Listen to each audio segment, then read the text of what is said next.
Good afternoon, everyone, and welcome to yet another edition of Between the Lines Live.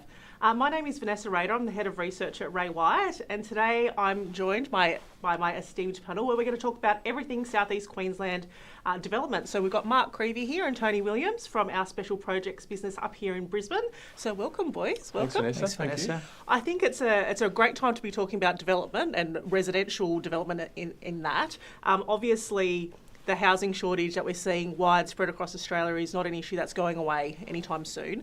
Also, with the election has just happened, we know that the tap in terms of population growth probably is not going to be turned off or slowed down as much as perhaps anticipated. Queensland continues to be, it's currently the second market in terms of number of people, in terms of population growth behind Victoria. And so you need houses for all these people to live in. We do. It's an increasing issue and one that we're here to talk about today. So just briefly, let's start off kind of high level, talking about the housing market here in Brisbane. The median house price here continues to grow really rapidly. You're sitting behind Perth and Adelaide in terms of the market that has shown the most amount of growth over the last 12 months. Your average price is sitting over $1 million in Brisbane. Quite a big number. A lot of people do think of somewhere like Queensland and think that it is a more affordable market if they haven't already been here and operated like you have for the last little while. Encouragingly, we do see interest rates falling. We expect to see them continue to fall. Probably see a lot more people trying to get into the market. So let's start high level. Land. You guys do a lot of work in that kind of Globo land space and land releases. Where are we with that? I think we're kind of running out of land across South East Queensland. Yeah, certainly the demand for land we're seeing is probably the strongest of all the sectors that we're active in at the moment. It's and it's fundamentally driven by supply and demand. So all of that population growth that we've seen combined with obviously supply issues with supply chains that were originated out of COVID has seen a lot of demand brought forward and an inability to sort of replace that on any reasonable scale. And that's really where all the price growth has come from. And I think the lack of supply and the lack of opportunity for broadacre land across SEQ means, there's a lot of groups that have been looking at filling their pipeline with a view of, the 10 to 20 year view to try and get as much land as they can, be under control, shore up their business, de-risk it, and allow them a control over their presence in the market.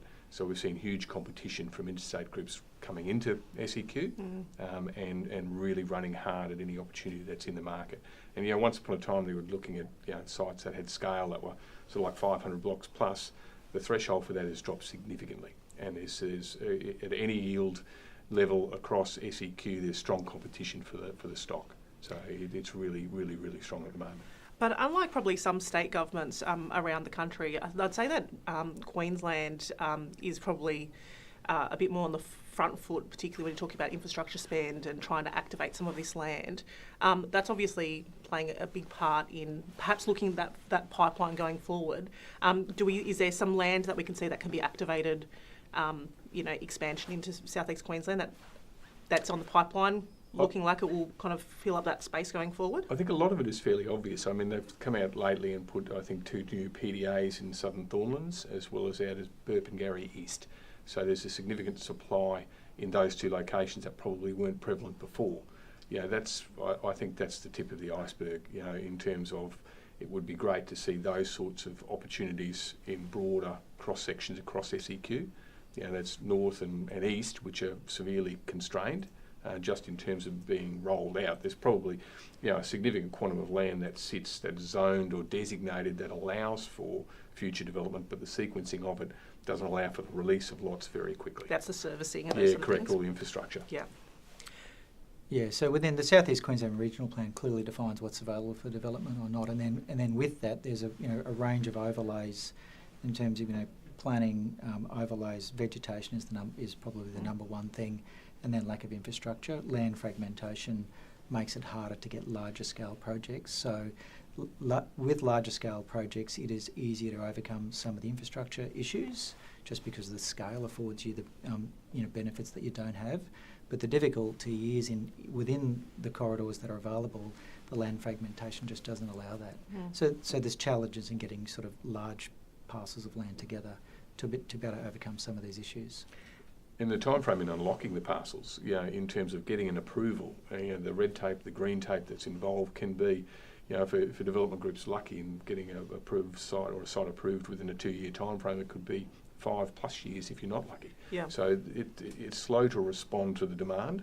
You've got what you've got on ground, but to release anything quickly is near impossible in our current environment. And you mentioned interstate groups. So who is your major buying profile? Is it any kind of large developer? They interstate, they local, they coming from all over? They really are looking at Queensland as that kind of growth node?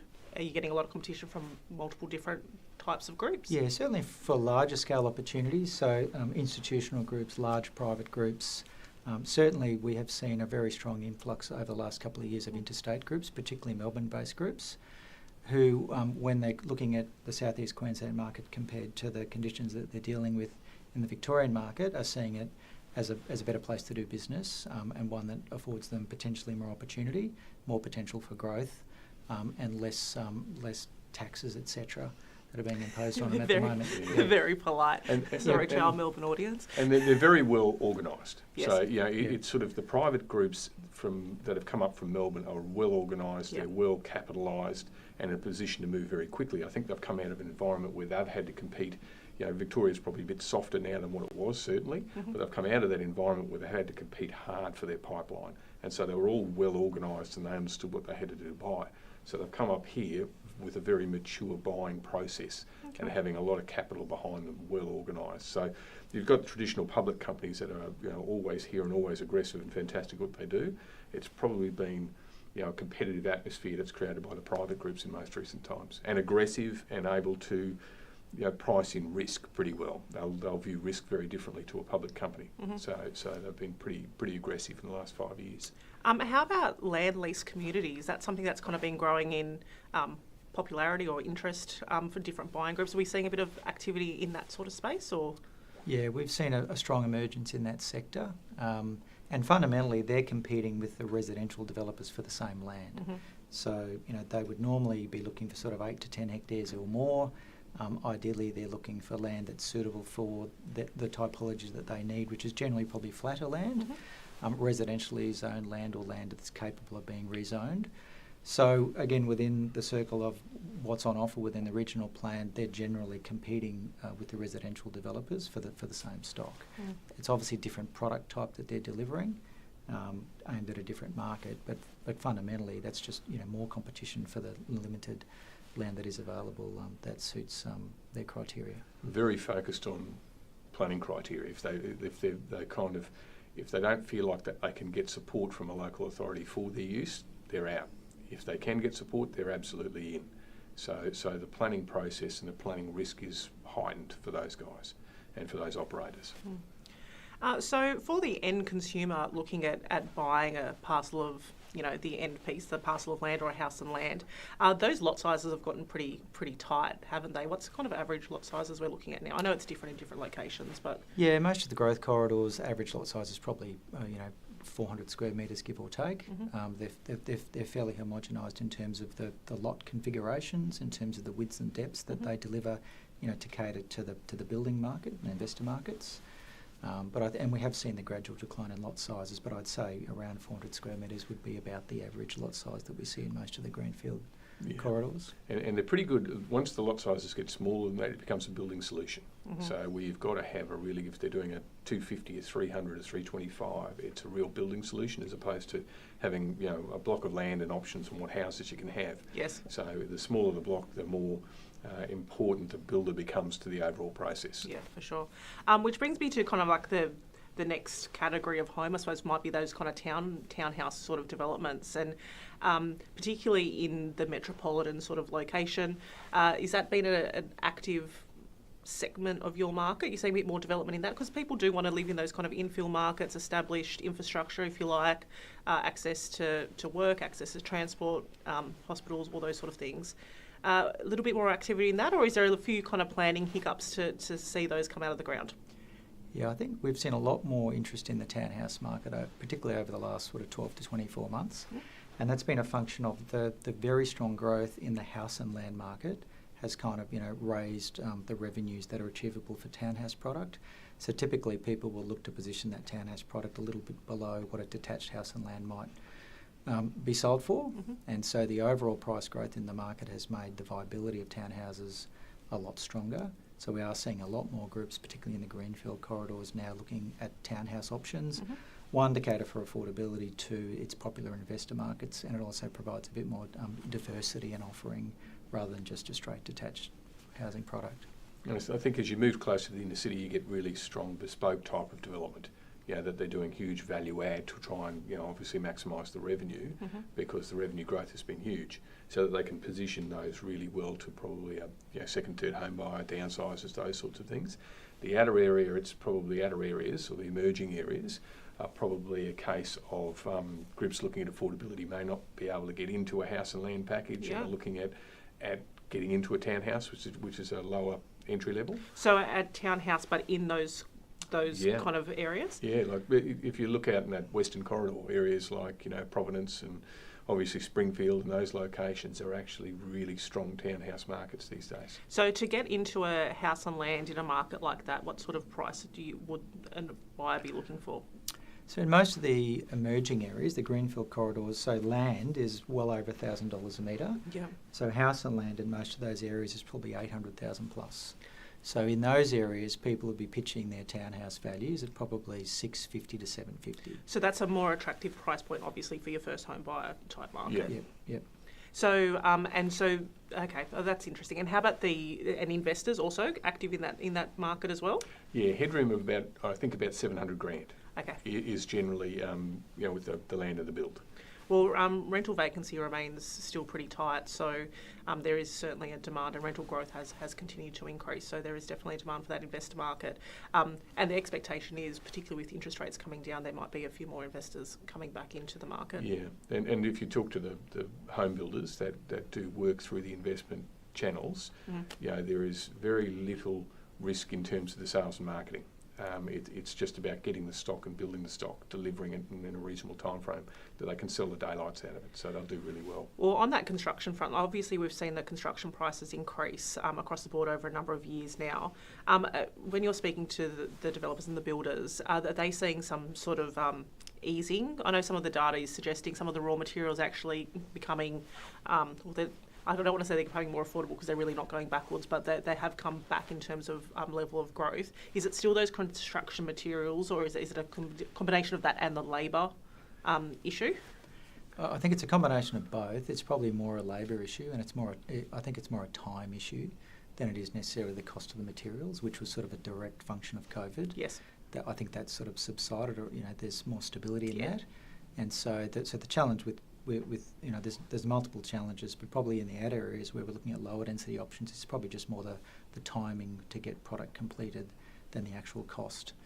And it's capacity. So we know groups that are active, developer builders that are active in the townhouse market that'll work in a certain local government area, and we offer them opportunities in other areas that you would think would suit exactly what they do, and they just say, look, we won't look at that area because we just don't have capacity to move our team or build a new team of people in that area. So there's a lot of stress on the capacity of these guys, to cater to what's required. And the cost is less of a conversation than what it was going back a year or two ago. Okay. So it seems to have plateaued a little bit, but it's always one portion of that construction process, whether it's materials or starting trades or finishing trades. They're all at different speeds. Yes. And they seem to ebb and flow to make stop any costs coming down. That's right. Traditionally, I don't think costs do come down. They just level out and then bump up again every so many years. And we've just gone through that bump. I think we're in the levelling. But there's a lot of, with a lot of infrastructure projects obviously happening up here in Queensland, and the runway towards the Olympics, there is a lot of competition for labour, and we've seen people, that interstate migration of the skilled workforce coming up here for those. So that's going to continue to be a factor going forward over the next little while, I'd expect.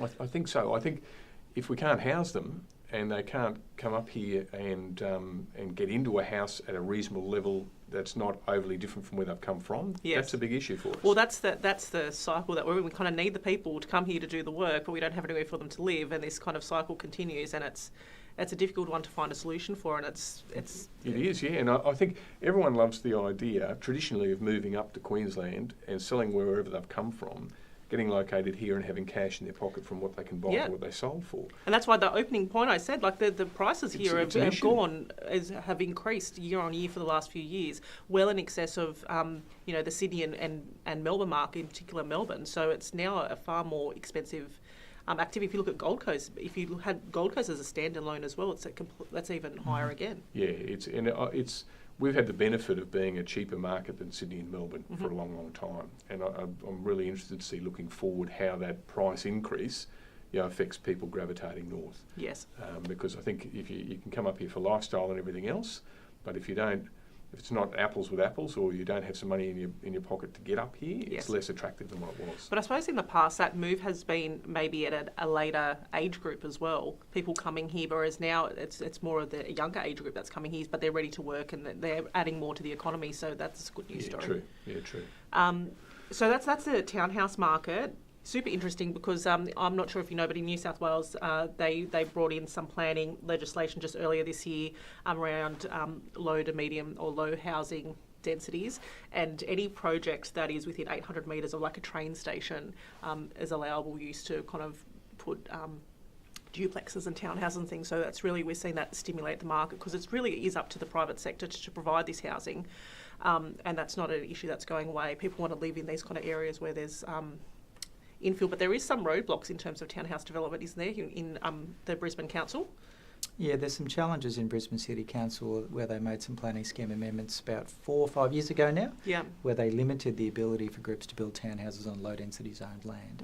And certainly industry bodies were very vocal at the time in their concerns about what they would mean for housing affordability and diversity. And I think if you fast forward to where the market is today, in a lot of those outer areas of Brisbane City Council, house and land's well over $1 million. That's right. Because of challenges in construction, vertical apartment product is still borderline feasible, and yet you can't deliver, a product that sits in between that. So I think the concerns that the industry bodies, shared all those years ago are really coming to fruition now. And I don't know what the solution is, whether council are going to revert back and sort of look at easing those amendments that they made, but this, we would sort of challenge them to look at that. And it's counterintuitive, because they kind of did that for the NIMBYs who didn't want it, not my backyard type of groups that didn't want those developments on their doorstep. And they're all talking about cookie cutter style developers. The reality is that in those locations you can't you can't pay for the land and do a cookie cutter type of development. It needs to be bespoke. Yes. Because the land content is significant now. So you need to actually provide a product that suits the land content, if that makes sense. Yeah, of course. Yeah, no, it's certainly an interesting one, and perhaps what happens in Sydney and New South Wales might be an indicator for what might happen up here. But yeah, you would think that some changes would need to be made, just because there is that, like you said, the cost of the land is so high now that the requirement to build those sort of things need to be quite tailored and bespoke. And I think there'll be a huge market for it, not only for maybe first home buyers if they could afford it, but also that kind of downsizer market that don't want to go into an apartment perhaps, but like a townhouse would be more attractive option. It's a good market there for it. If they could get back to relaxing the requirements, the demand is overwhelming. So and the product positioning is really good these days. It's expensive product. They do a good job. Yeah, they definitely do. But that brings us to apartments. You mentioned apartments, and we haven't seen much apartment development going on. It's obviously one of those can't stack up property types over the last little while. But you said there's some kind of bit more stability, if you like, in terms of construction costs. And do you think we might see a few more, I know that's a big question, a few more projects getting off the ground, but I think that you need to really look at, maybe the planning and changes to what some of these projects look like in order for them to actually stack up? Yeah, there's certainly a lot more people looking at that market than there were. And I think, the established residential unit market in Brisbane, the values have gone up considerably in the last sort of couple of years, which means the viability for doing it is improving. It's not there in every location, but certainly in some locations it's a lot easier than it was.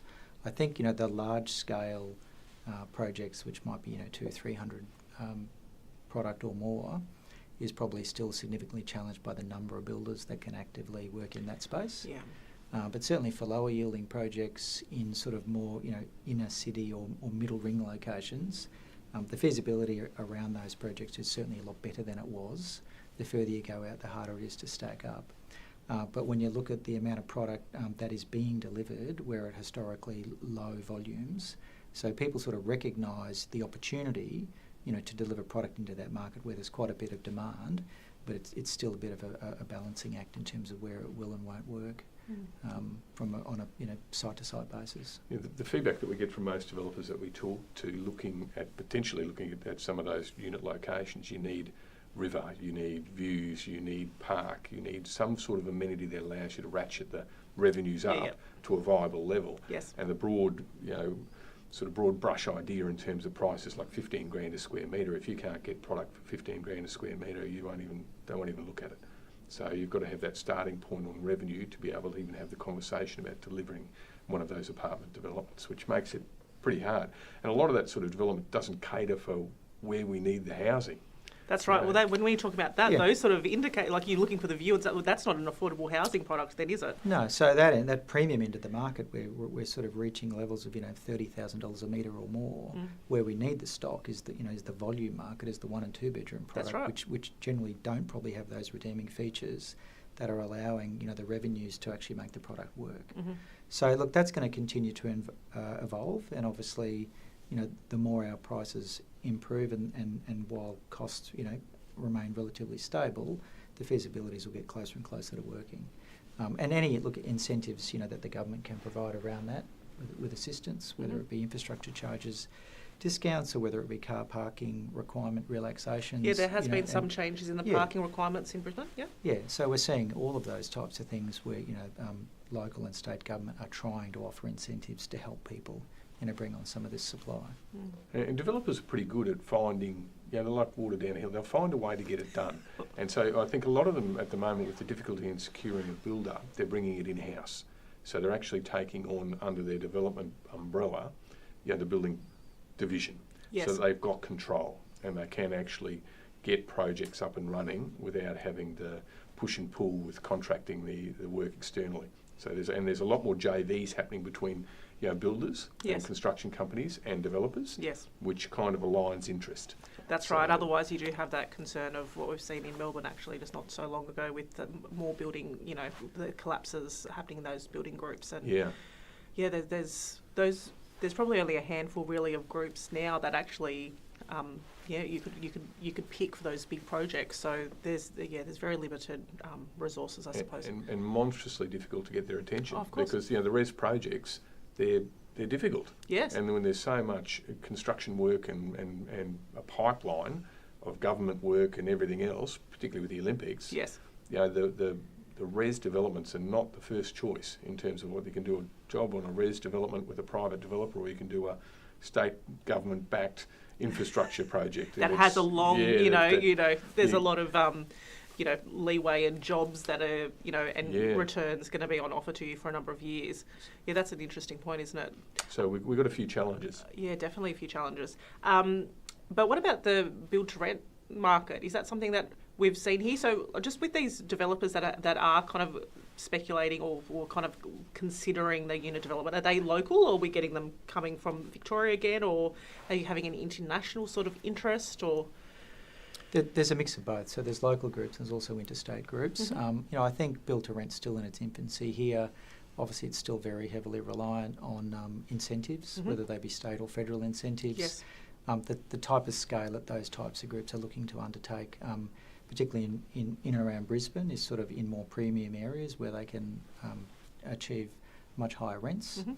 The construction cost issues and the availability of builders to cater for those types of projects. Same issue all over again. Is still going to be a challenge, I think, before we see sort of much large scale BTR product in Brisbane. Yeah, I do think BTR is something that there's a lot more talk about it than actually kind of doing, if you like, and it still really is a difficult one because we have these larger issues with the building groups and being able to make these projects stack up, let alone as an investment like that.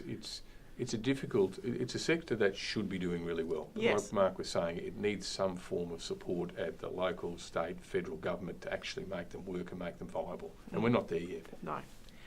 So all the eyes are going to be on Brisbane in the Olympics coming up. What do you think that's going to mean for the economy going forward, and potentially housing? Do you think we'll have a whole lot of international people deciding they're going to come and move up to Queensland? There might be nowhere for them to live. Yeah. Look, the Olympics obviously puts a global spotlight, on Brisbane. There'll be a lot more people looking here. No doubt, the investment in infrastructure and just the positivity around the Olympics and what it brings to the, and not just Brisbane, but the major cities that are within close proximity and other regional areas. Will be good in terms of long-term confidence and that constant population growth up to that time. Mm-hmm. All of that gives people confidence, in their willingness to invest in the area, mm-hmm. no matter what type of product they're looking to deliver. Obviously, there's byproducts of that in terms of challenges with building and resources and capability to sort of get it all done.